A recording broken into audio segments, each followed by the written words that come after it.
Have you ever plotted and schemed on how to get somebody to fall in love with you? If I was to approach that girl in just the right way, or if you were to see this guy and say just the right thing, they were going to see you for who you thought you were. And then in practice, it never works out. Maybe they weren't in school that day. Or when you went to that party to profess your love, you found them in bed with your roommate. Thanks, Joe. But let me tell you, there is a world where it all works out right. That world is called John Hughes' world. As I sit here and look through a list of the movies John Hughes made, I mean, we have Pretty in Pink, Weird Science, The Breakfast Club, 16 Candles. And that's just the romantic ones. These are movies that were made for the people that had a plan and it worked. Every one of these movies is one of his dreams, full of people just crafting the correct scenario to get exactly what they wanted. Here's to you, John Hughes, the master of feel-good. Welcome to You've Got Mails. I'm jazzed, buddy. Jazzed. Let me get my notes together here. How many times have you listened to this song since the last time I saw you? At least 12? 12? Yeah. Do you even know what I'm talking about? No, not at all. The song, Some Kind of Wonderful. Grand Funk Railroad. Off their ninth studio album, 1974's All the Girls in the World Behave. It's been stuck in my head for 2 days, and I haven't been able to figure out why. Now I know. That is what we're reviewing, right? Just the song? Because I've listened to that song at least 100 times since the last time I saw you. It's really easy to fit that in 90 minutes, a bunch of times. It is, yeah. Okay. No, I'm just kidding, everybody. Welcome to You Got Mails. I'm Jason. I'm here with CJ. Hi, Mom. Hello, CJ's mom. No, seriously. She's listening? My mother, she has been on a journey of self-improvement for the last year. A very impressive one. Applauds to her. Among many things, but one of them has been technology. And she went from last year, me trying to figure out how to hook up her old digital antenna on her television to now has multiple streaming services, multiple pads around her house, and texted me the other day, which she texts, which still blows my mind, and said, "How do I get your podcast?" And I said, "What podcast?" And what I wanted to say was the podcast where I make multiple handjob jokes every week. Yeah, well. And so 20 minutes later, first episode I saw downloaded, Dawn John. It's all about jerking off. All about jerking off. Wow. So, hi, Mom. Hi, CJ's mom. Well, today's episode is a little more wholesome. We're talking a John Hughes movie, which I didn't know existed. I know a lot of John Hughes movies. I mean, the guy, prolific. Like, run down the list of movies this guy's made. It's surprising that we haven't had one of his movies yet. Well, I think only a few really fit the bill, like 16 Candles, Pretty in Pink. I would put the Breakfast Club. I would put the Breakfast Club there just because I want it on there. You know what? I would say that's possibly a chick flick. But then you get into, like, Planes, Trains, and Automobiles, National Lampoon's Vacation movies, Home Alone, Dutch. This guy did Weird Science. Banger after banger after banger. Yeah, this guy was untouchable. This movie, the though, 80s, 90s. No clue. I had no idea this was a John Hughes movie until I watched it. I would, if you would have just put this on in front of me, because I really didn't recognize any of these people. Yeah, I would have thought this was an after-school special. You got to admit it, right? I'm just kind of shocked. Like, it's rather PG. It is, yeah, but it's wholesome and. Except for this opening song. My first note on this intro fucks. All right, hold on. We're getting ahead of ourselves. All right. 1987's Some Kind of Wonderful. John Hughes movie. I'm taking it that you've never even heard of it, like I never had. No inkling at all. The only reason this is on the list, like I said last week, I had watched something else for the podcast on Amazon, and then I get a lot of weird suggestions now. Oh, my algorithm. It thinks that I am a 65-year-old divorced woman. It's all horror movies and rom-coms and like romantic dramas. And I call it the Lonely Widow playlist. That's what it looks like now, man. But this started up afterwards, and I was like, I usually watch these in my bedroom. I usually like lay in my bed and watch them on TV. Yeah. So like when a movie ends, I'll start like doom scrolling through my phone, whatever, like just looking at the Facebook feed, like checking things out. And this just started, and it was kind of catching my attention a little bit. And I was like, this seems like it should be on the list. Yeah. And then read into it, like read the description. I was definitely going on the list, like, just to fill some space. Little did I know, I put this on maybe a month ago, and here we are already rolling it. I love it too because Amazon plays ads now. So it's like, Yeah. it's like, how about some dick pills before you watch 27 Dresses? And I'm like, what? Like, you guys are really confused on who I am, right? But you're right. This intro fucks. Yeah, it does. It's good. Yeah, it's one of our. So this kind of a weird love triangle is what we got going on in this movie between Leah Thompson's Amanda Jones, Eric Stoltz is Keith, and oh, we better get her name. I know it. Mary Stuart Masterson as Watts. Yes, this is her second appearance. You know what else she was in? No. She's June from Benny and June. Oh, that's right. Yeah. Oh, way better in that movie. I thought she was good in both. I mean, I'm not saying this movie's bad. Benny and June was a hit, man. But this movie, that's our three like main characters. It's basically Keith's movie. He's kind of your central focal point, and then he's in a little bit of a love triangle with these other two women. Yeah, I mean, Watts owns the montages, though. She rocks. Oh, she does. And this is like... I gotta say, too. I'm gonna say, we haven't had a little carpentry corner in a while. Proper grinding etiquette.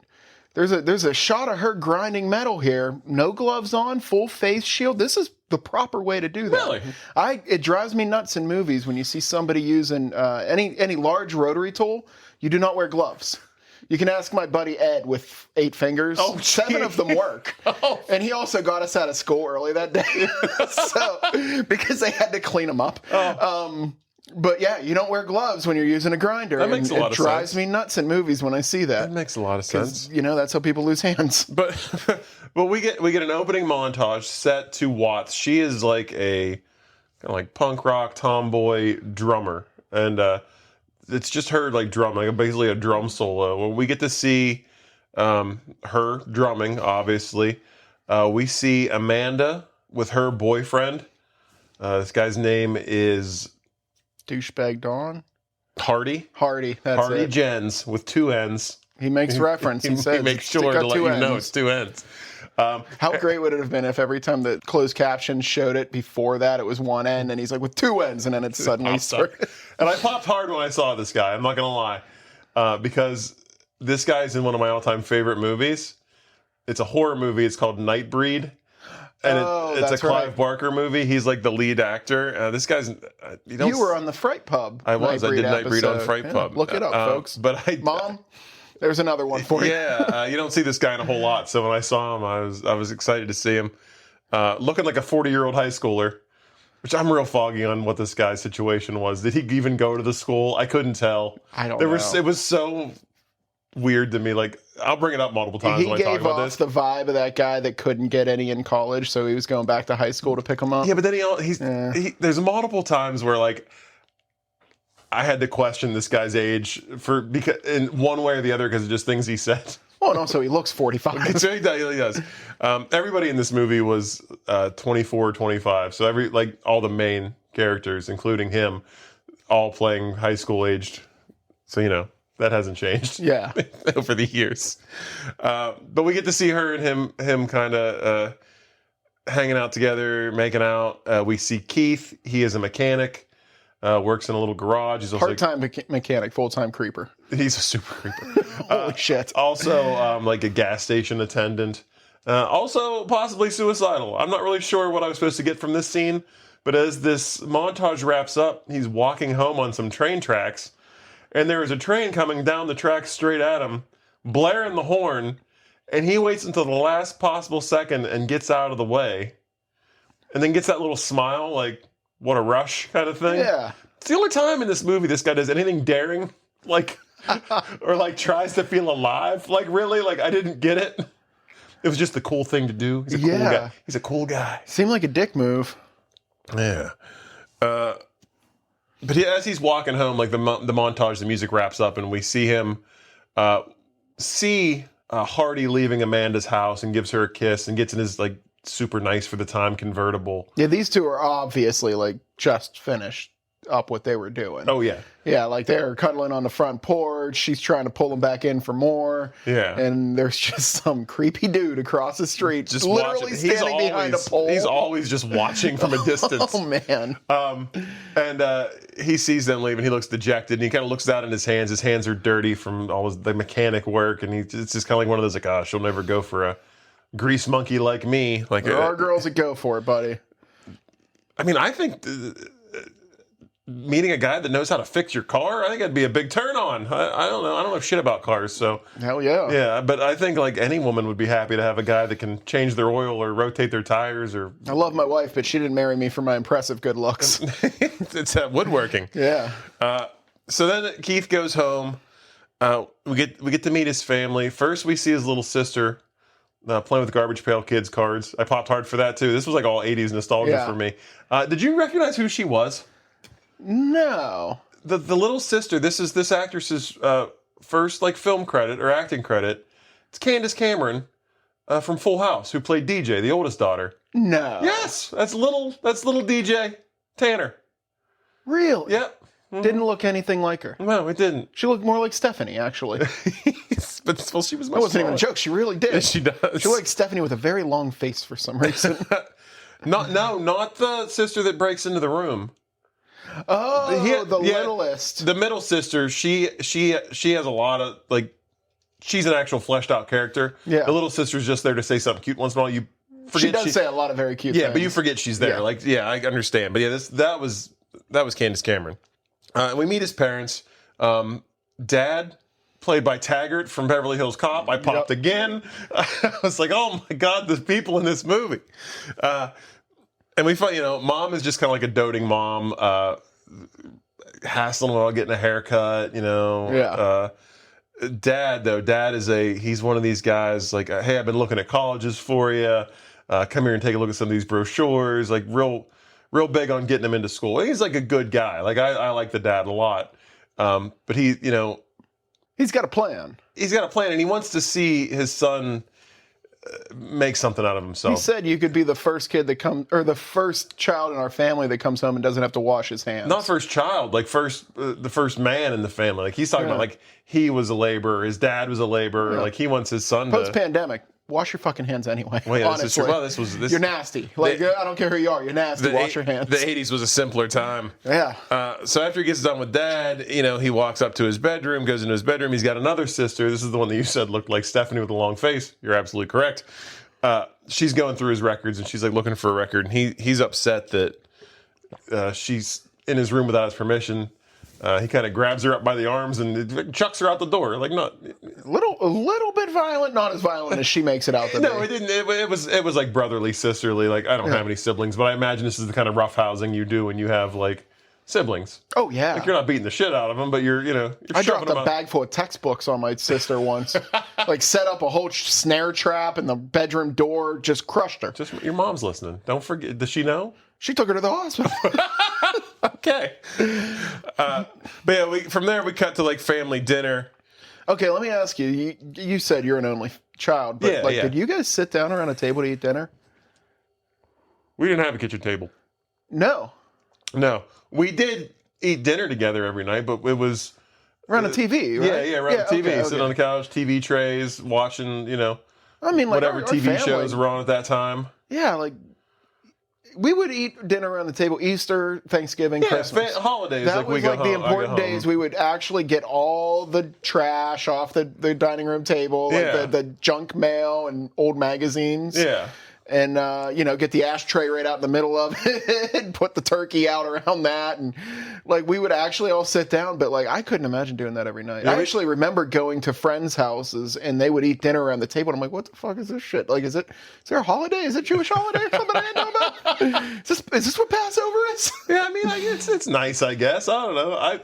Nah, there's not that much to talk about. I like my upbringing. I'm happy with how I was raised. Like, I like that. Like, we would sit around. We'd still talk, But we'd also maybe just watch, I don't know, Cheers or WKRP in Cincinnati, whatever was on WGN at the time. Yeah. I don't know why. Like, that's what we would watch, and what's that carpet jingle? The fucking... Do you know what I'm talking about? Roth Carpet? No. Oh. Never mind. Cut this. I can't even think of the fucking song. Century 3 Chevrolet. It's kind of like that. It was this song that happened like every commercial, and it triggers like a childhood memory for me when I think about it. Yeah. But the family dinner, it's basically like the sister trying to say that he beat her up and like trying to show mom that she has marks on her and she doesn't have any bruises or anything. And then dad is kind of yelling at her to stay out of his room. He's giving Keith more of a hard time about going to school.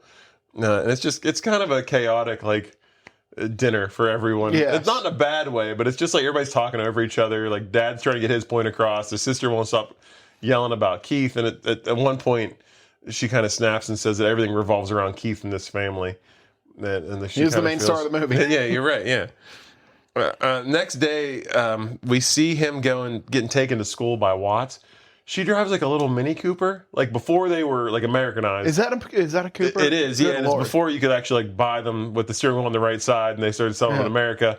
And she drives like a fucking maniac. Like she comes flying in.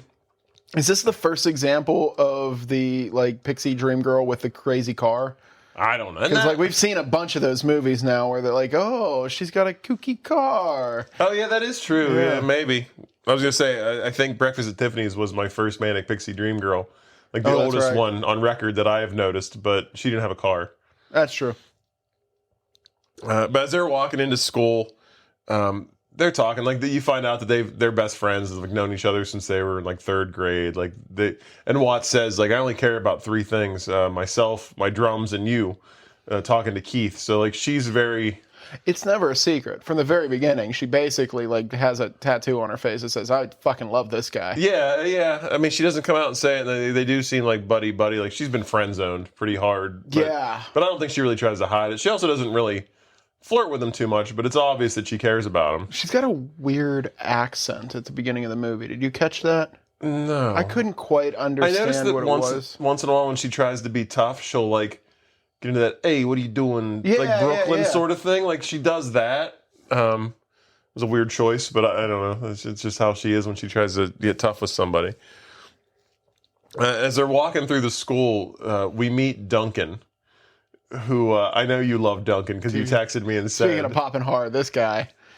So Duncan, his name is Duncan. He's referred to as Duncan several times throughout the movie. Yes. Credited as Skinhead. Yeah, he is like a skinhead punk, played by Elias Koteas, Casey Jones from the Teenage Mutant Ninja Turtles live action movies.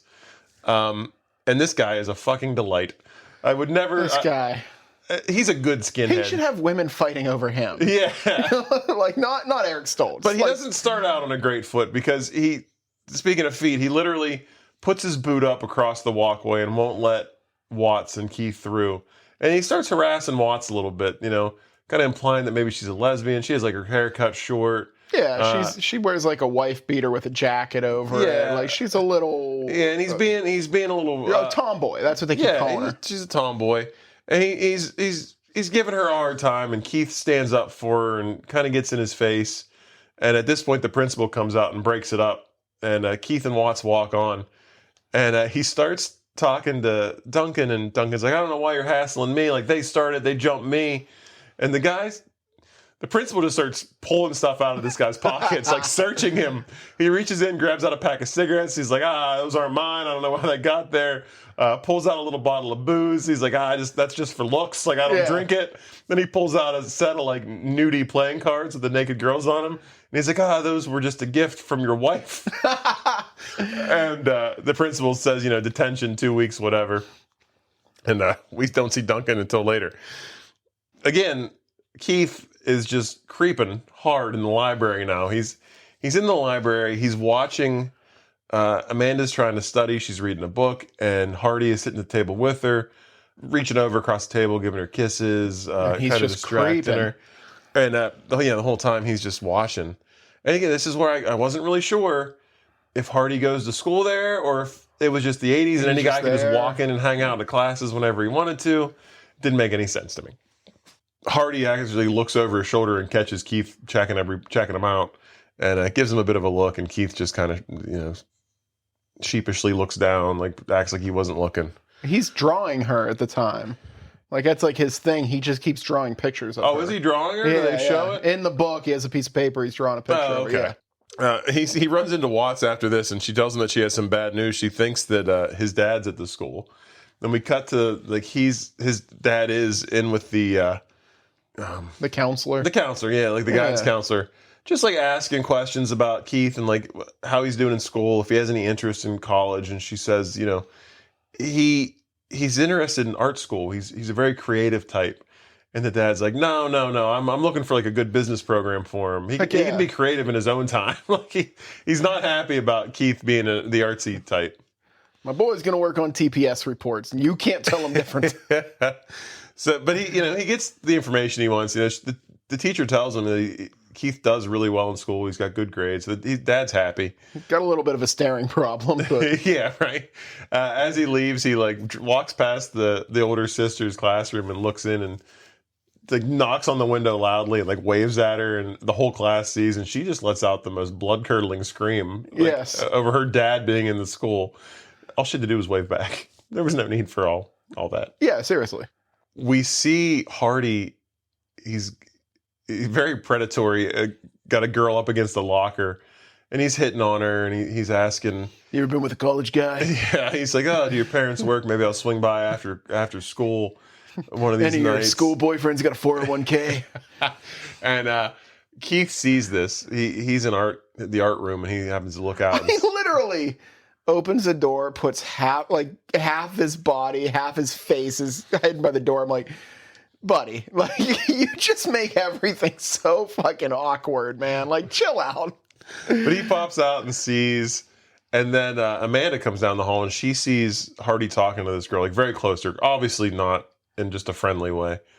And the girl walks away, and Amanda gives Hardy a hard time, like, hey, what's going on here?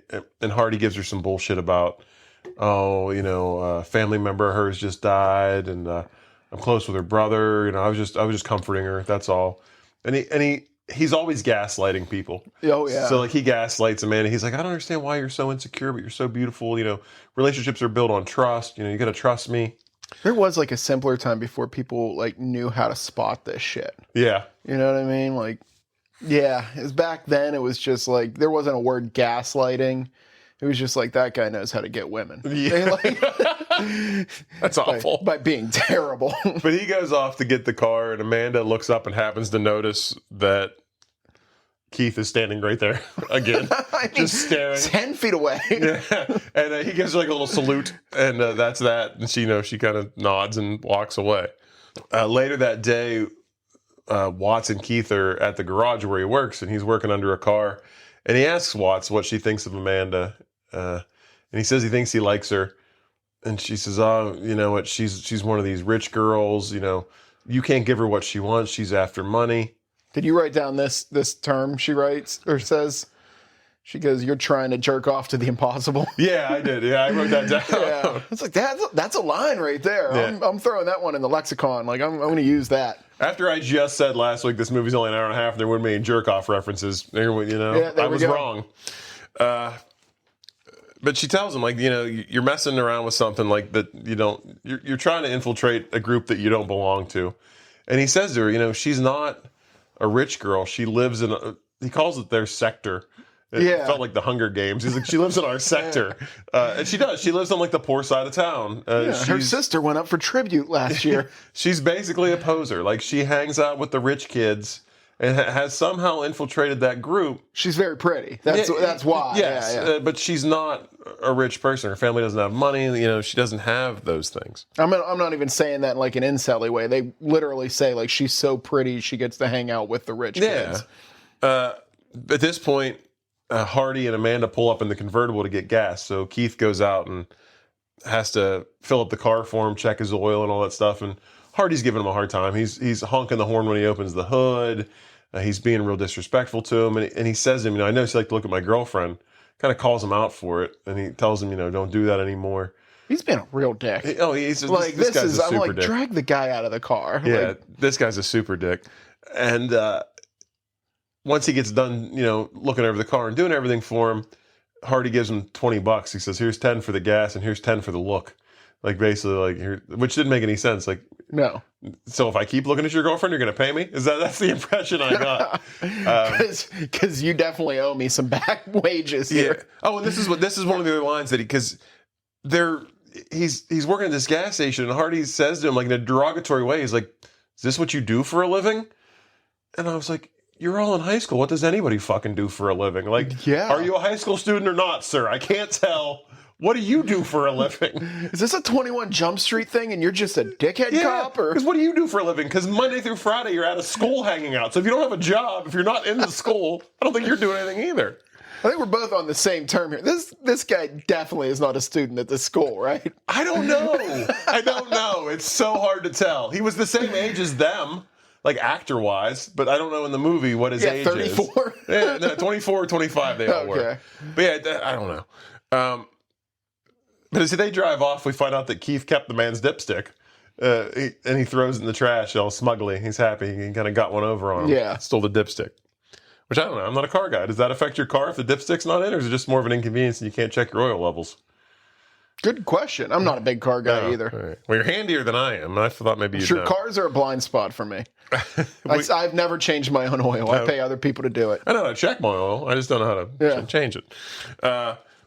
Next day at school, Hardy drops Amanda off. I'm assuming for tennis because she runs awkwardly into the school with a tennis racket. You catch a song that's playing? No. What is it? It's called Amanda Jones. Oh yeah, she's got her own theme song. Yeah, well, it plays a few times in the movie. That's actually a Rolling Stones song. Yeah. So, and I was just like, who gets their own theme song? Yeah, which is actually, and I don't know if this was intentional, and maybe John Hughes is a big like Rolling Stones fan or what, but the three main characters all have a Rolling Stones connection because Amanda Jones is a Rolling Stones song. Keith Richards, and Watts is the drummer for the Rolling Stones. Oh, and Watts is a drummer. So I don't know if like this movie might be a little deeper than I thought. Maybe, or like it could just be a coincidence. But I mean, definitely not a coincidence. They're playing a Rolling Stones song. Yeah. But he drops her off for tennis, and who's in the bleachers just watching the whole thing go down? Fucking Keith, just creeping around. She goes to go in, and the teacher catches her, and he overhears a conversation that she's going to end up getting morning detention for 2 weeks because she's late, first of all, and she cut out early to leave with that cute boy in the car, the teacher calls him. Mm-hmm. He drives like a nice little drop top, like Porsche or something. Yeah. Well, she calls him a boy, so again, I don't know. So this gets like Keith thinking. He goes and he sets off the fire alarm and just waits there, and a teacher comes out the door and immediately drags him into a room. He gets himself detention so that he can spend time with her in detention. Yeah, you can't obsessively watch her if you're not also in detention. That's true. I mean, the guy's a thinker. He walks into detention, and it looks like a prison gang. Like Holy shit. It is fantastic. So all these guys that were in there, they're actually, none of these guys are actors except for Elias Koteas, the guy that plays Duncan. They were all like local high school kids that played football, and they went and found like the biggest, most imposing looking guys. They were gigantic. Because they wanted them to tower over the rest of the cast. But there's like one guy like ripping a phone book in half. Like they look like 6-foot thumbs. Like they are huge walls of human being. Yeah, but Keith walks in and he's immediately like, oh shit, like I'm in detention with these guys. And Duncan gives him like a look like, oh, you're in trouble now, you know? Yeah. And we cut to a scene of Amanda. She's talking to the principal who like took her out of detention because she didn't feel comfortable being there with all those guys. And he's like, oh, I don't see why you can't just have detention in my office. And she starts like flirting with him and kind of laying on the big doe eyes and complimenting him and saying, maybe we can just forget about the detention. Compliments his hair. He's bald. Yeah. I love the way you wear your hair. And he falls for it, and he's like, we'll just forget about the detention this time. Just don't let it happen again. And then we see, like, there are some good scenes in detention where the first one, Duncan and Keith are sitting next to each other, and Keith is always drawn. And Duncan is, like, takes an interest in his art. Like, he's looking over at his art, and he's kind of like, oh, that's not bad. Gives him, like, a nod. Well, you can tell he's not all bad. No, actually, not at all. Yeah, not this at all. would be like I would want to be this man's friend. Yeah. We see Watts and Keith talking again, And this is where she says this is where she does the jerk off line, because I wrote it down right here, because she's talking about how Amanda doesn't even know who he is. Like, she doesn't have any interest in you. You're jerking off the impossible. You're the guy that she just sees every time she turns around. No, she has to know who he is because he's everywhere. And he tells Watts, he's like, you don't understand how I feel. You don't know what it's like to be in love. And she goes, oh no, I've been in love before. Like, I know what it's like to be in love. And he's like, with who? Who have you ever been in love with? Well, she should be wearing a shirt that says, "It's you, asshole." But she's like, don't worry about it. Like, there's all kinds of stuff about me you don't know and you wouldn't understand. And then she walks across the street, stands behind a light pole, and just stares at him. There's another scene in detention where Duncan has like a knife and he is just carving the shit out of his desktop. It's a very did you look at it? Yeah. It's a pretty intricate piece of art. He carves his desk. He's carving it up. And then he looks over at Keith, and Keith's drawing, and he asks to see Keith's drawing, and Keith shows him, and he fucking like muscles the whole desktop, like rips it away from the frame of the desk, and like turns it and shows him like what he's been carving. It's like, I could literally talk about this guy for an hour. Like, he's one of what I texted you. Like, he's not just my favorite character in this movie. He's one of my favorite characters we've seen yet. Yeah. We're in the girls' locker room now, and Watts is changing after gym class, and she's peeping on Amanda pretty hard. Like, Amanda's getting dressed like a few lockers down, and she's kind of looking at her, like seeing how beautiful she is, like looking at her body, and then she's kind of judging herself off to what she's after she's looked at Amanda. And then some girl bullies her because she's wearing boys' underwear, and like they give Watts a hard time. Watts just has a style all of her own. Like, she's not. She got a neck tattoo. Did she? Yeah, you didn't notice that she has a star. Oh yeah, because she covers it up. She covers it up later in the movie. I don't think I saw my first neck tattoo until well into the late 90s. Like, that seems like a real statement in the 80s. Like, my parents would have been like, you can't hang out with the guy with a neck tattoo. Yeah, ahead of her time. Now, like, I literally the receptionist in my work has like neck tattoos. You know, it's a thing now, but yeah, at a time there was like, oh my God, that guy has a tattoo on his arm. Yeah. Any kind of tattoos from the neck up always make me wary of the person. That's a good way of saying, like, I'm never going to have a job that pays taxes again. Well, not nowadays, well, though. Yeah, like you said your receptionist has a neck tattoo. Yeah. No, I don't have a receptionist. But I've seen, like, neck tattoos at work where, you go into a business meeting and you're like, that guy's got a suit and a neck tattoo. After school, Amanda's leaving school, and she runs into Hardy hitting on that same girl from before that she caught him in the hall with. And this time she breaks up with him. She's over it, tired of it. And he says, well, what, you break up with me, what are you going to do? Where are you going to go? And lo and behold, she looks up, and who's standing 10 feet away? This isn't at school, was it? This is like a nighttime at some kind of weird... Well, it looked like the school. Space? Yeah, because she was coming out of the door, down a bunch of stairs. There were a bunch of kids around. Right. I don't know. None of this made any sense. But she looks up, and Keith's right there, and he says, hey, can I talk to you for a minute? And he asks her out, and she agrees. And this is like a fucking... I'm watching you, and then someone's watching me, because Watts is like a little further away watching Keith ask her out, and she looks all sad because he's talking to her.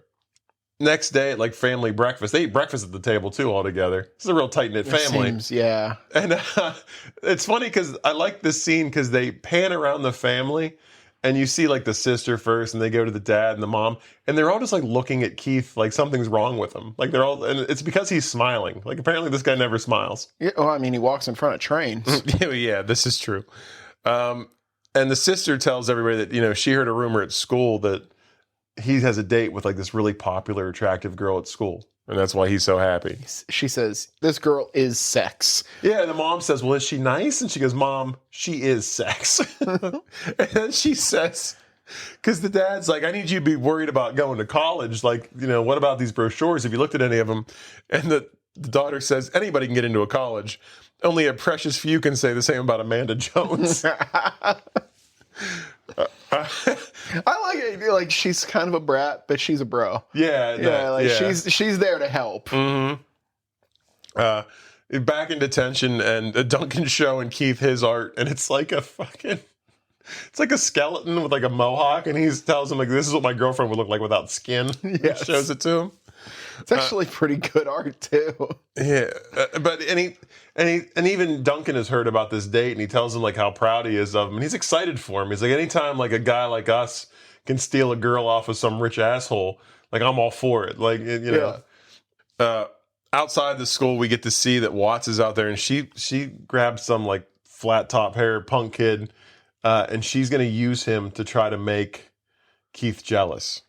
Keith comes by, and this guy was I like this guy. He was funny. Yeah, and at one point, I don't even remember why. Watts is like, it's 1987. A girl can be whatever she wants to be, and he goes, "I know. My mom's a plumber." There's a lot of great lines in this. And he's like, and I love that woman. Yeah. But he actually like is really interested in Watts. Like he's trying to hit on her. He doesn't realize he's just being used. Keith comes by and he just wants to borrow her car to take Amanda home. Completely oblivious to the guy that's like stroking her hair. Doesn't care at all. He's like, good for you. You found a guy. Whatever. Weren't you gay? Yeah. You know, Watts gives him the keys to the car. He goes to offer Amanda the ride home, and when he stops her, she's with her friend, Shane is the girl's name. And Amanda originally declines the offer for the ride because she's supposed to be driving home with Shane. And he says, all right, you know, I understand. He walks away, and Shane's like, this is the perfect opportunity to go back on going on a date with this guy. Like, I know you don't really want to. Yeah. Like, you know, now's the time to break up with him and like let him down easy. And Amanda's like saying, you know, no, I'm not doing this just out of desperation, or it wasn't, you know, she's not really sure, but she's not like ready to like call the date off, it seems like. Yeah, she's like, he's a nice guy, a little creepy. Yeah, he's always around. She goes to get the ride with Keith, but the car won't start because it's out of gas. And she's like, well, great, now I missed my ride. And Shane drives by and they flag her down. And she takes Keith home too. You know, she goes and gets in the car and says goodbye, and he's kind of standing there all dejected. And she says, "Hey, come on, where are you going? We'll take you home too." And he goes and hops in the back of the car. Do you see what the car was? What was it? They're called a Suzuki Samurai. It's like a little. Is that what that was? Yeah, it's like a cross between a school. Beetle and a Jeep. My brother just bought one of these like 3 days ago. I guess they're kind of hard to get. Really? I can't wait to see it. Like he drove to Vermont to get it. Jesus. Like they're such little cool cars. But on the car ride home, first Keith compliments Amanda's earrings. She has diamond earrings, and she says, "Oh, they're Shane's. She let me borrow them."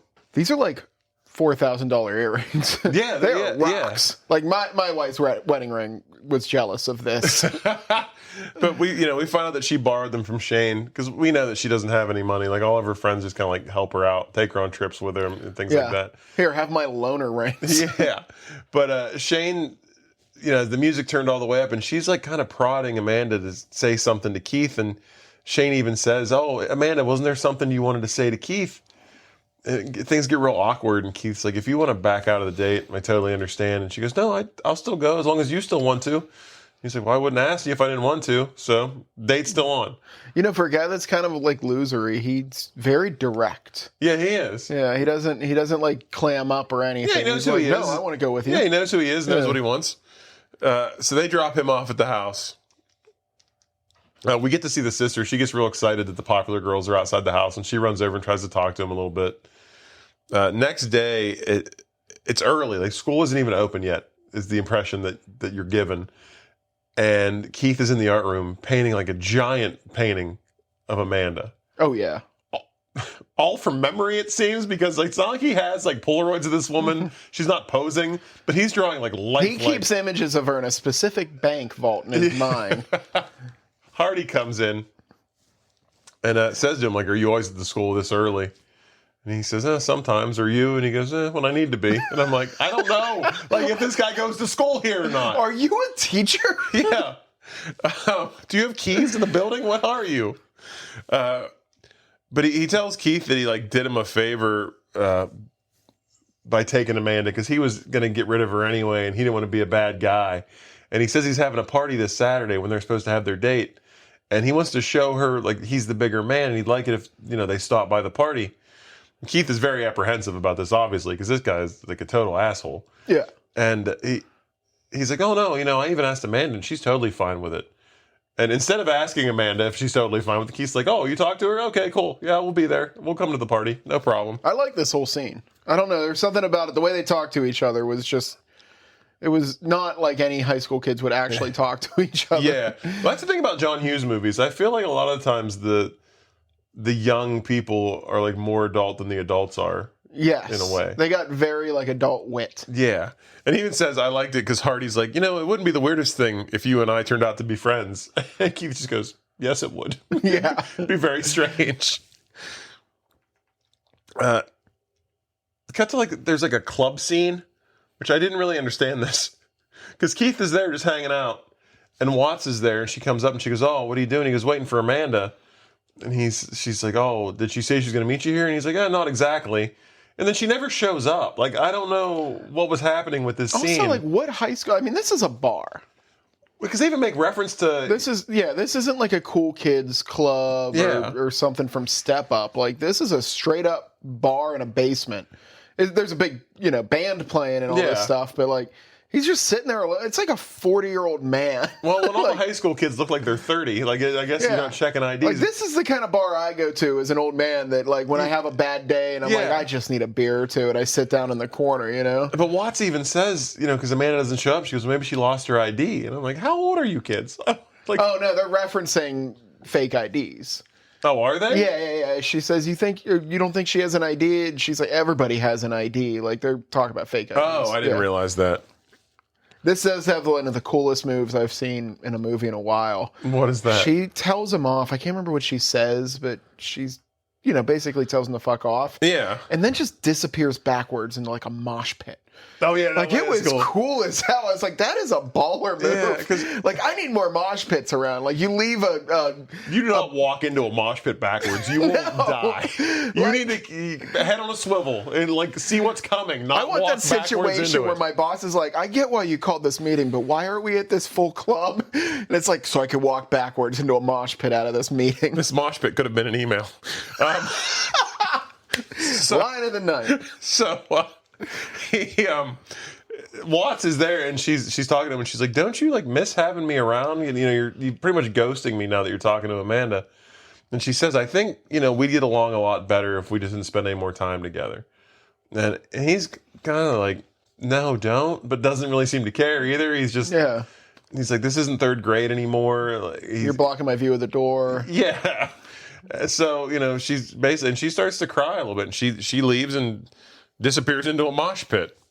Next morning, Amanda's trying to go into school and Hardy's there. Whether he goes to school or he's just hanging out outside, I'm not sure. And he tries to stop her and talk to her, and she just blows right past him. So he follows her into the woman's locker room where everyone's changing and getting dressed. I think he might be the coach of the lacrosse team. I don't know who this guy is. But he's trying to talk to her, and she says, I heard you're trying to get all your friends to convince me to go to this party, and I'm not going. And then the gym teacher sees that there's a grown man in this high school locker room and comes in. And I did like this because she's like, you shouldn't be in here. And he looks around, like, doesn't even care. And he's like, none of this is anything I haven't seen before. Let me have a conversation with my lady friend here. He actually says, he's like, why do you got to be such a bitch? Yeah. And, like, they hand out morning detention in this movie left and right. She doesn't give it to him, so maybe... And she doesn't know. She's like, what's your name? And he tells her, Hardy Jens with 2 N's. This is where he drops the 2 N's line. And, I don't know. She's like, you just need to leave. And I'm like, do you go to school, sir, here? I don't know. If there's one thing I've learned about these romance movies, intergender locker rooms, like, action is just cool. We had it in... Never Been Kissed? Never Been Kissed. She walked into the locker room. Mm-hmm. Steel Magnolias, there's a great locker room scene of just ogling men's penises. There is. That tennis movie. Yeah. Kirsten Dunst shows up in the men's locker room after the tennis match. Locker rooms are just made for comedy. Yeah. We get a scene at the mall where the older sister is hanging out with her friends, and she's kind of bragging about how Keith is going to be dating Amanda Jones, and now she's going to have a free pass to get into all the cool kid parties, hang out with the cool kids. And the girls say, well, there's Hardy Jens right over there. All these these middle school girls know who Hardy Jens is. Like, he's got to be a student. Because he probably slept with half of them. And he's hanging out at the food. He's a creeper. He's hanging out at the food court. I'm real torn on how old this guy is. And they're like, well, why don't you go sit with him then if you're so cool? So she walks over like she's going to try to infiltrate this group and sits down behind them and overhears them talking about Keith and how... This is how you realize this creeping thing is a family trait. Like, she sits, she could be on his lap. That's how close she is. Nobody notices. Yeah, she's just there. right behind them. And she overhears them talking about the party, and their big plan is to get Keith there and then just kick the shit out of him. Like, all of his friends are going to beat him up. So she goes home, and she knocks on... Well, she doesn't even knock on Keith's door. It's funny. He's in his room in bed. She uses, like, a credit card to pick the lock, and then opens the door, and she's like, I need to talk to you. And she tells him that she overheard Hardy and like the whole thing's a joke, and she got the impression that Amanda's in on it. So she tells him that Amanda's only dating you as a joke, and she's going to get you to the party, and you're going to get beat up. Like this whole thing. It feels like she fabricated that whole portion. I never heard Hardy talk about Amanda when he was saying they were going to kick the shit out of him. So I don't know. I think it's just the fact that nobody believes that Amanda Jones would go out with Keith, so they always have to assume that she's in on the joke. He gets up and walks out. He goes straight to Watts' house. And he tells her about the plan and that he's going to go anyway. He's going to go through with the date. He's going to go to the party because he's not afraid of Hardy. And he's got to actually stand up to him.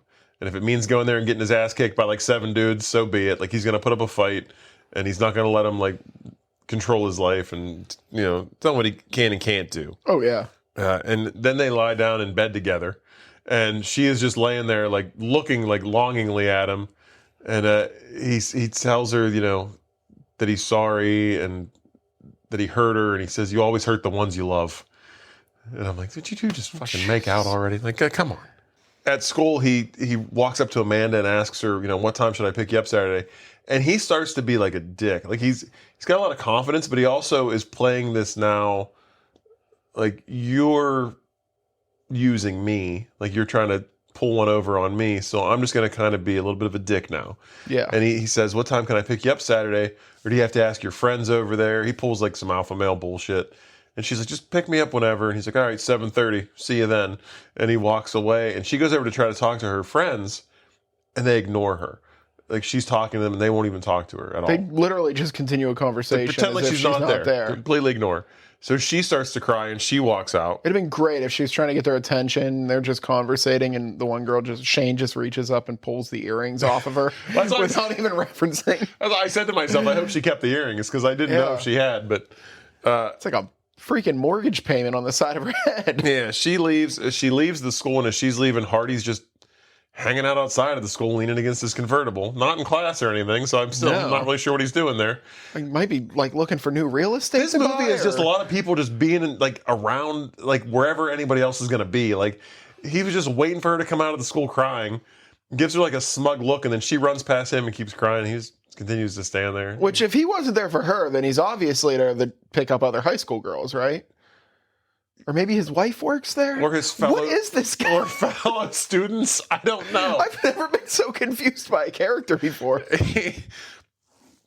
We see Watts and Keith walking along the railroad tracks on their way to somewhere. You ever played chicken with a train? And she says to him, like, how's it feel to have all that money in your pocket? We find out that he emptied out his bank with all of his college savings for, like, a plan that he has. They go to a jewelry store, and he buys her like some very expensive diamond earrings. Same ones. Yeah, with his college fund. Yeah. He buys the diamond earrings. Dumb move. When they're then they go back to the garage, and he's working, and Watts says to him, like, well, what if she wants to kiss you? Like, are you a good kisser? Do you know how to kiss? And she's basically like, you can practice on me. Like, let's see what you got.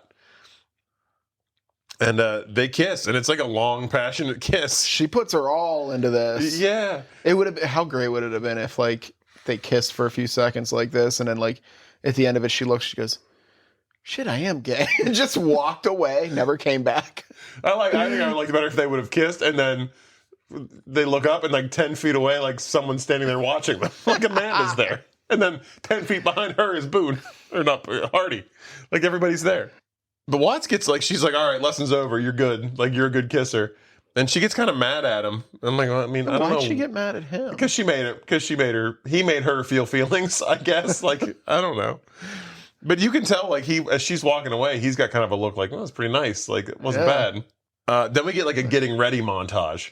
It's the date night, and it's the song Amanda Jones is playing. Yeah, another killer montage. Yeah, and it's like Keith getting ready in the shower, Amanda doing her makeup. We see that Watts is doing her makeup and stuff for some reason. We don't really know. She's putting concealer on the neck tattoo. Yeah, we don't really know why yet, what's going on, but she's part of the plan. We see the detention crew. Like Duncan is tipping off, like, or paying off like a security guard. The one guy's like ripping the gate off of a building to like get them access into, like, I think it was at the Hollywood Bowl. That's what it looked like. Something like it's something that. like it. It's a big outdoor amphitheater. Yeah. It's a famous like museum amphitheater that I've seen it in tons of movies. Okay. But we see them getting all this stuff ready. So they're all part of the plan too. And then like as the montage ends, Keith's finished up in the shower and we see a hand reach over and flush the toilet and like take away all of his hot water. And it's Dad. And Dad's like, I need to talk to you. Like, let's, get dressed. And he knows that he took the money. And I love this scene. Like, Dad is freaking out about the money, like asking where it is, telling him he's ruined his life. And Keith is basically like, I don't want to be what you want me to be. Like, I want to be myself, They're really good, like, back and forth. Really, like, Jedi's him, yeah, because by the end, it was all good. Yeah, really good back and forth. And then he tells his dad, he's like, didn't you ever know kids in school that didn't fit in? And he's like, yeah. And he goes, I'm one of them. And this, like, blows Dad's mind. He's like, I thought you were doing good. He's like, I don't really have any friends. Like, and, like, my dad would have just been like, yeah, I know. Yeah. You're weird. You spend all your free time, like, staring at women from a block away. He's like, but I got this plan. And he also tells him, he's like, I'm not stupid. Like, I'm going to repay the money. I'm going to get it back. I'm not going to blow my whole life on, like, this one thing. But, there's this girl, and I got this plan, and I'm going to make her love me, and yada, yada, yada. And Dad's like, all right, I'm going to trust you. Like, you say you know what you're doing. Like, I've said my piece. For the love of God, please return the fucking money. But okay. So then we get to see this fancy old-time car, like, pulls. It's like a car from, like, Dick Tracy or something. It's like a 50s, like, yeah. I don't know what it is. They make reference to it earlier. They're in the car shop, and she's playing the drum. She always has drumsticks with her. Mm-hmm. And she's playing the drums on a car that has a cover on top of it. Yeah. And he goes, that's my boss's car. That's his baby. It's the same shape as that car. I didn't catch that. But they're at Amanda's house, and they pick her up. And this is another thing. They walk out and see the car, and she goes, did you steal this car? He goes, no, I borrowed it. But I figured your ass was too precious for vinyl seats. Hell yeah. But he's being kind of an asshole. Like, and she was like, it is. Yeah. But Watts is the chauffeur. Like, Watts is all dressed up. She's got, like, the driving cap, like, suit, basically, looking real, like, professional. I will say, I caught something right here. She comes up, looks at Watts, and she's like, so you bring another girl on all your dates? Yeah. First time in the movie anybody references Watts as a woman. Oh, really? Not once before this. Oh. Even when they say, like, oh, she's very boyish, nobody ever corrects it. Yeah. Yeah, so this is, like, the very first time. And you actually see Watts kind of recognize that a little bit. Oh, I didn't even notice that. But this is another instance of him being a dick, because he's like, I like to cover my bases and have a backup plan. Like, he's just being a dick. Oh, yeah. Because he thinks that she's using him. They takes her to, like, a fancy dinner with caviar. And he's saying it's like the most expensive thing you can get on the menu. Just being kind of rude to her. And then dinner comes and they take the top of the tray off and it's a cheeseburger. And she laughs. And like they finally start to kind of lighten up a little bit and start to like actually enjoy the date a little bit. Yeah. He stops being quite as bad. So they have like a little spat right there. Yeah. And then he decides, like, she's kind of like, look, I'm not like I'm like you, you know? Yeah. But we see this as things start to lighten up and they start laughing and like enjoying each other's company. Watts is just watching from outside the window. Well, and then she goes back to play dice with a bunch of the waiters. Yeah, with the valets. She's playing craps. Like, yeah. But she sees them, and then when they come out, she opens the door for Amanda and lets her in. And Watts kind of gives Keith attitude, and they start arguing a little bit. And you can tell it makes Amanda a little bit uncomfortable. And then she gets in the car. Yeah, because her date's arguing with his other girlfriend. Yeah. She gets in the car, and as Amanda's trying to do her makeup while they're driving, Watts is like slamming on the brakes, like fucking with her. When they get to the next stop and they get out, Watts opens her door and she tells her, like, you break his heart, I break your face. And then they walk off. He takes her to an art museum. And she says, wasn't the art museum closed? And he's like, I pulled some strings. He goes to the back door, knocks. It's Duncan and Duncan's dad. Duncan's dad is the security guard at the art museum. So he was able to get them in like after hours. Yeah.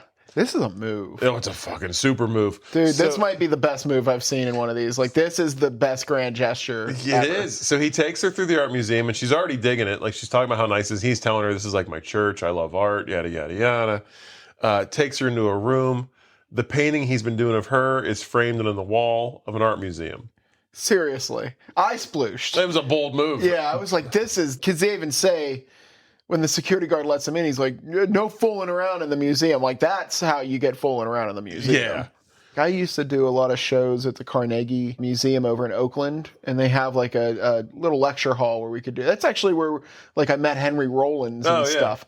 And they happen at night, and the only way to load and unload is through the museum. Yeah. So it'd be 2 a.m, and I'm going through like where all the dinosaur skeletons are and that's shit. sweet. It's dark.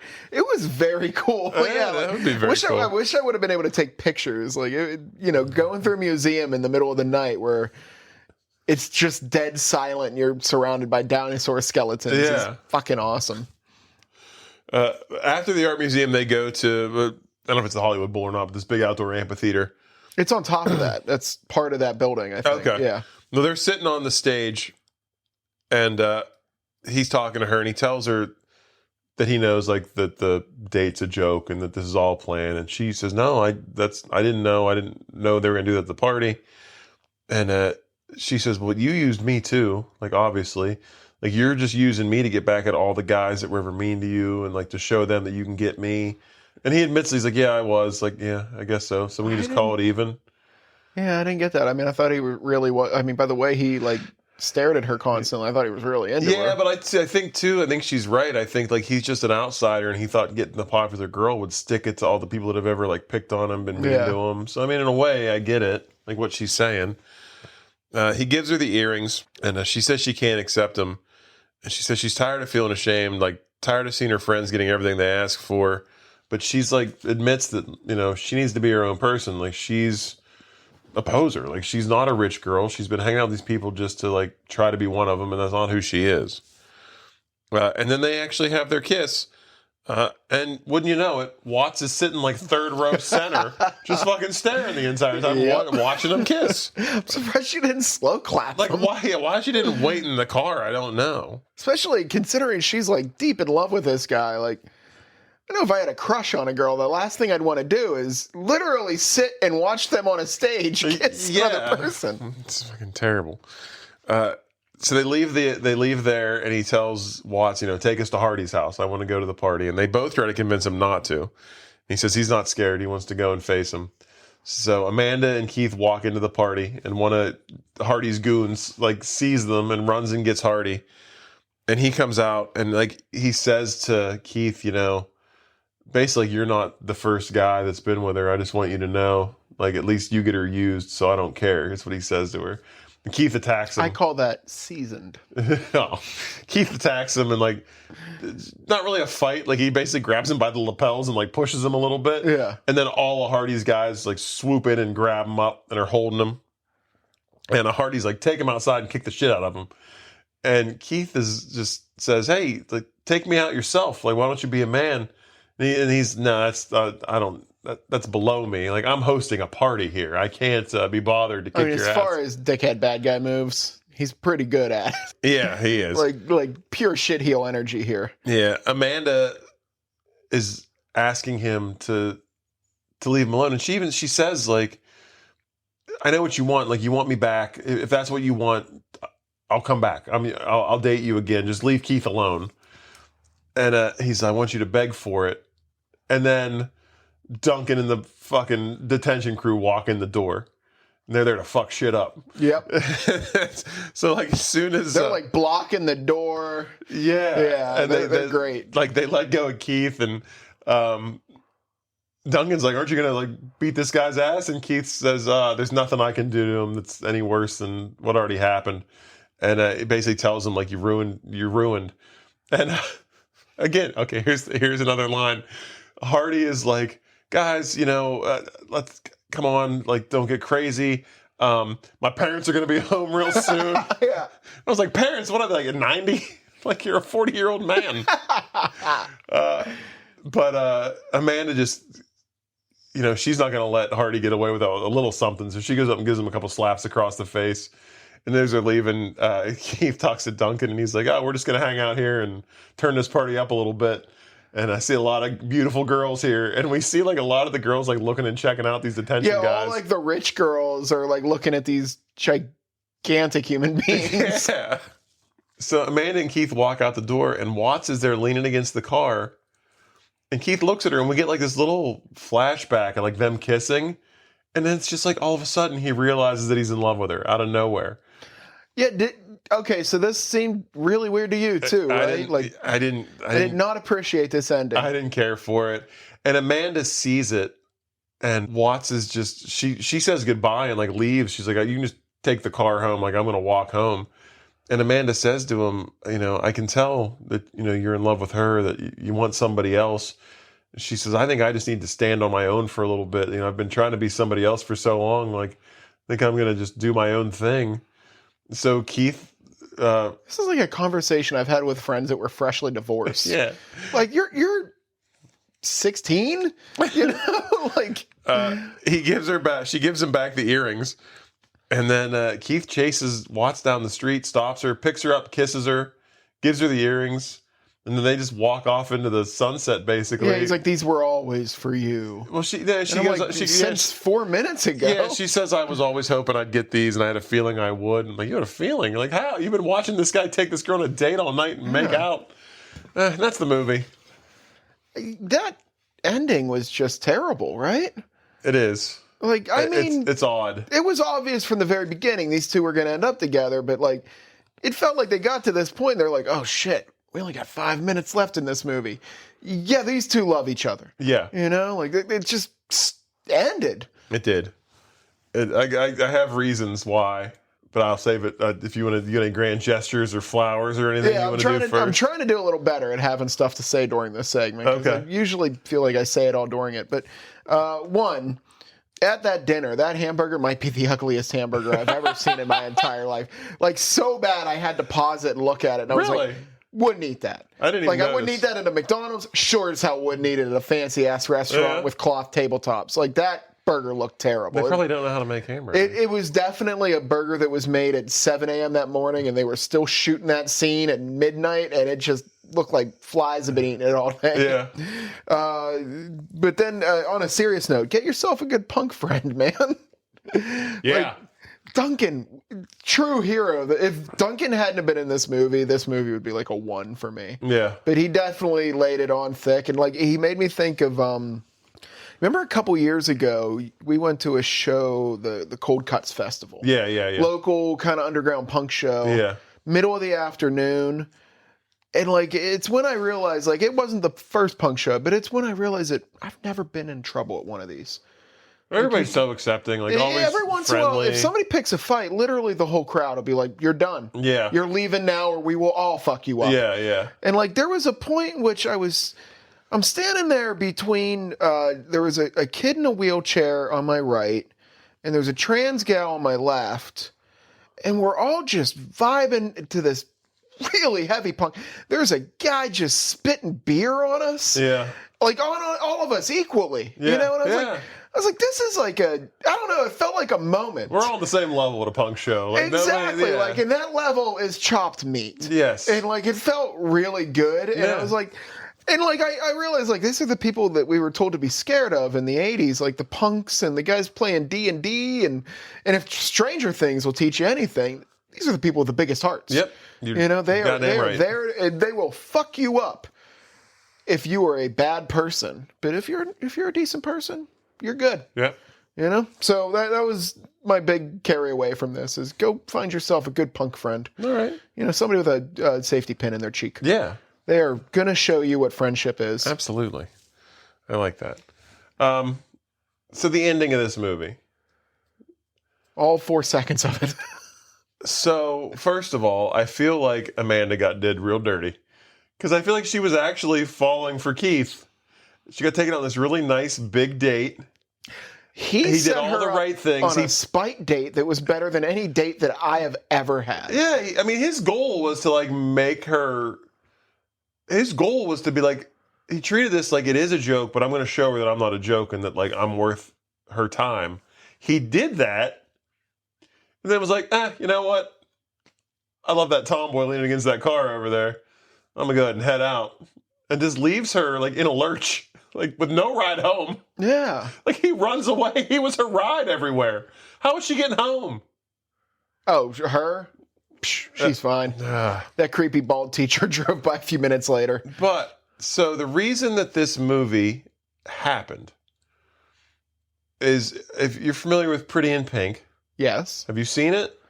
Portions. I feel like I know the whole movie with only ever seeing portions of it. So, this is basically a gender swap Pretty in Pink. Molly Ringwald plays like the artsy like girl who has a choice basically between the kind of quirky friend, Ducky, played by John Cryer, or the rich guy, and she ends up picking the rich guy at the end of the movie. Like that's who she ends up with. Oh. But when they first filmed the movie, she ended up with Ducky, the nerdy like best friend. Okay. Test audiences didn't like it, so they rewrote the script and changed it, but John Hughes wasn't happy with it. So he basically made this movie to get the ending that he wanted from Pretty in Pink. Oh. So that is why... That's probably why we never heard of it. Yeah. This is like probably like the least well-received of his movies. So it's like an hour and 25 minutes set up to a really bad punchline for him. I do really feel like they rushed that ending. It didn't feel like it was meant to be. Like, I mean, it did. Like, you knew they were going to end up together the whole time, but he shows literally no interest in her whatsoever. Except for that one time when they kiss, he has kind of a look like barely. That was kind of nice. Yeah. But then he keeps on with the plan and does everything else, like, and pretty much puts her through torture for a night where she has to drive them around. And then at the end, he's like, "Yeah, I choose you." In the original script, he proposes to her at the end. Holy shit! Yeah. Why? It'd have been great if they got weird in the back of that car. While Watts is just sitting up front, like, what the fuck? The only other thing I thought was cool that I read about this, the director, Howard Dutch, I'm not sure you say his name, and Leah Thompson fell in love during the making of this movie. Nice. And they got married, and they're still together today. Nice. Yeah. Good for them. Yeah. So there is a love story there. Absolutely. All right, let's chick flick it to a dick flick it. I got a feeling we're going to have like roughly the same... No, you go first. I want to hear it. See, I don't even really have one. I've been doing good lately, but this one was like a little tough. But I have like basically just a concept where Keith is a creepy guy. Like he is always just there watching her. And I wanted it to be like, I wanted there to be a scene where it could be at the museum where they walk into that room where the one painting is hanging. And there's not one painting. Like, it is wall to wall. Like, all this guy has done is draw pictures her of bedroom, like, really personal. This is you at your grandmother's funeral. Yeah. Yeah. And just, like, real creepy shit. And then it just turns into, like, oh, this guy's a stalker. And gets, like, real weird. But that's all I really got. Like, I couldn't really think of much. I kind of like that, though. Yeah.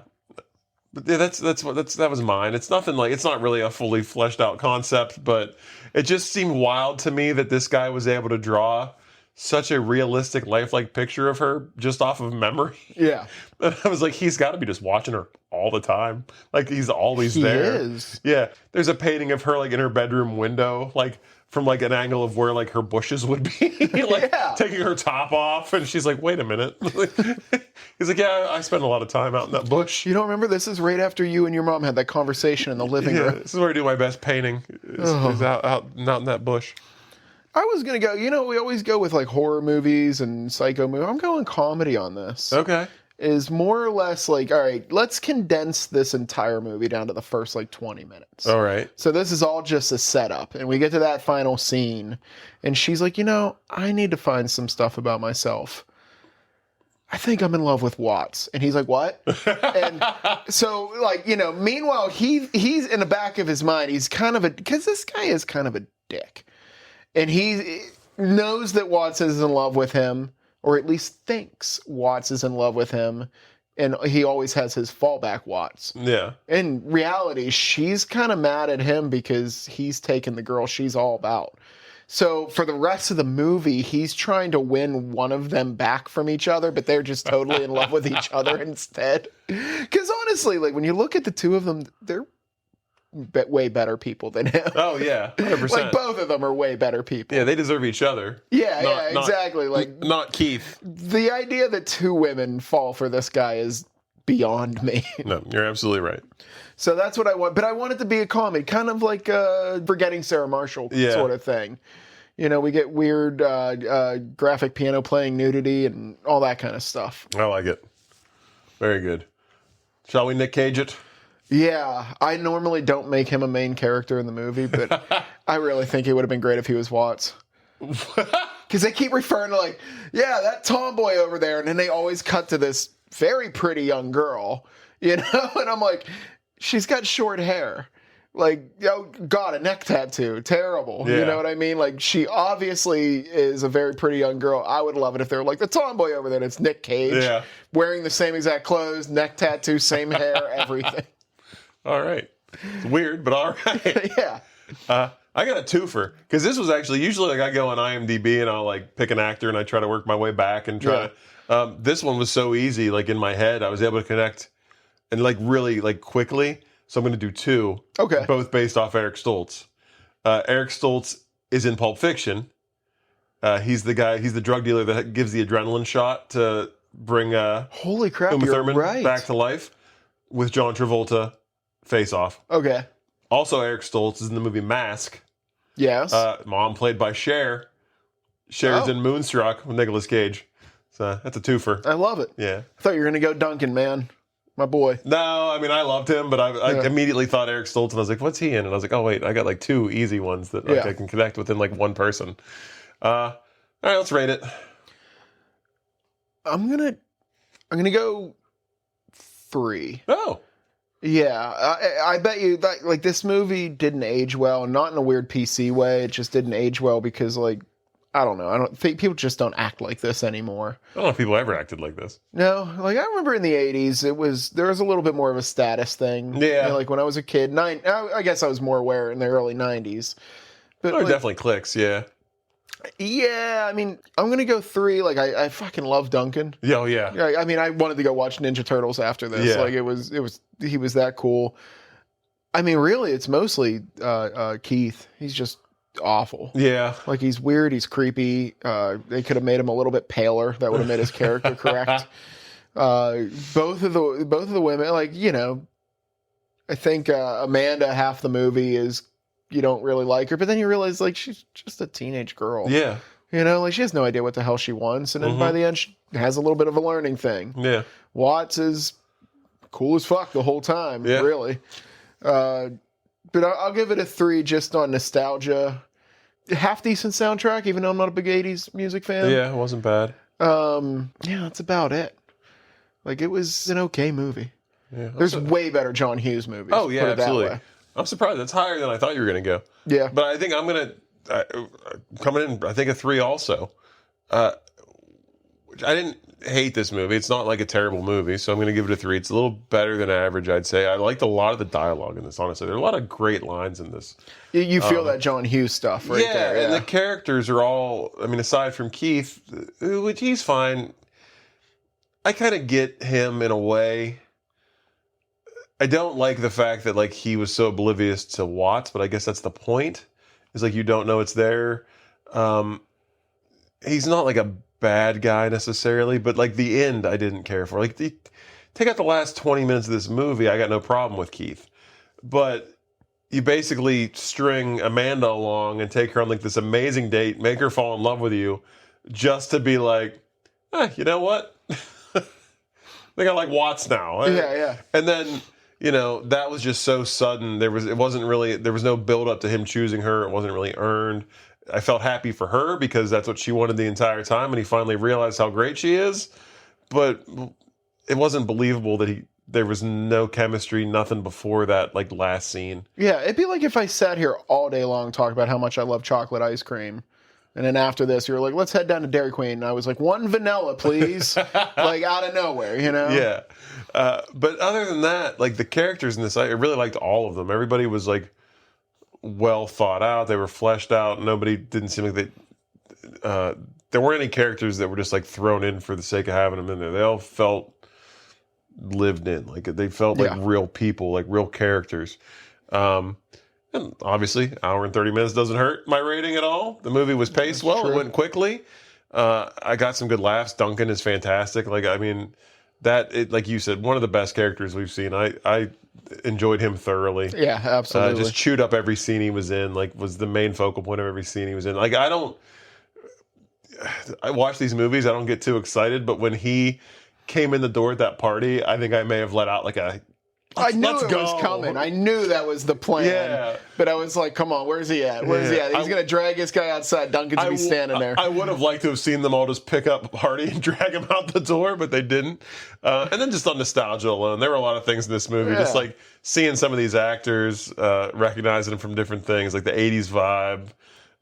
It did it for me. I'm sure you know the story. Is like they shot big chunks of Back to the Future with Eric Stoltz.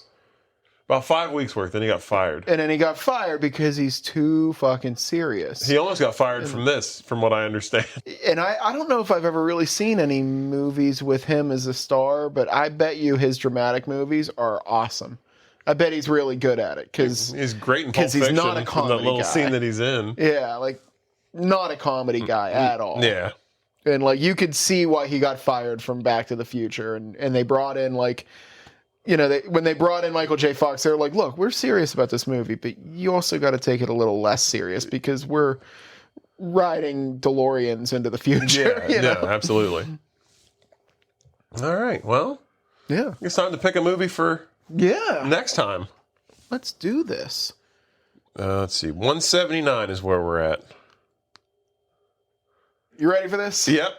We got number 81, almost straight down the middle. 81. This was an 80 movie. Oh! Easy A.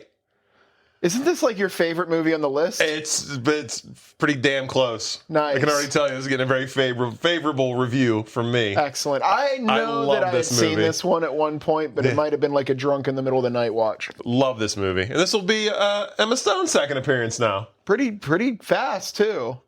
I mean, she's wonderful. Yeah, she's great. We just watched her like 3 weeks ago. Yeah, it wasn't Crazy Stupid Love. Wasn't that long ago. All right, Easy A. I'm excited. Rock and roll, man. All right. I know you've been waiting for this one, so I'm excited. Yeah. Then, until next time, when we discuss Easy A, which I've already seen like 4 or 5 times, which is great for me because I can check out when I watch it this time if I feel like it. Something tells me you won't. I won't. I'll be just as captivated as I was the first time I saw it. But until next time, we discuss Easy A. Please like us, subscribe to us, follow us wherever you get your podcasts at. Tell your friends, tell your family, tell that tomboy best friend of yours, you friend zone that you don't realize you love yet, but you will eventually. Tell her. She's across the street, standing behind a telephone pole. Yeah. Please check us out on Facebook. You've Got Mail. See that sweet meme CJ's making every week. Oh, I like the one for this week. I did too. It's very good. He's pumping them out. I'm embracing this, I think. A little bit. Just a little bit. I'm not a real meme guy. You're an excellent memester. And reach out to us. You know, Facebook Messenger is always a viable option. Or if you'd like to send us an email, you've.gotmails@yahoo.com. CJ's mom, don't be afraid to say hello. I know you can just text CJ, but we didn't, you know. She has to have an email address. Yeah, let's see. She has a Netflix account, right? Let's see how technically advanced you really are. Oh, boy. Let's find out. But yeah, until next time. Can't wait till my mom hacks you. Until next time, everybody, stay romantic. Don't be shitty to each other. CJ and I will be watching you from a little bit of a distance, but not too far. Yeah, I'm glad that you were able to do this whole episode from behind the wall over there.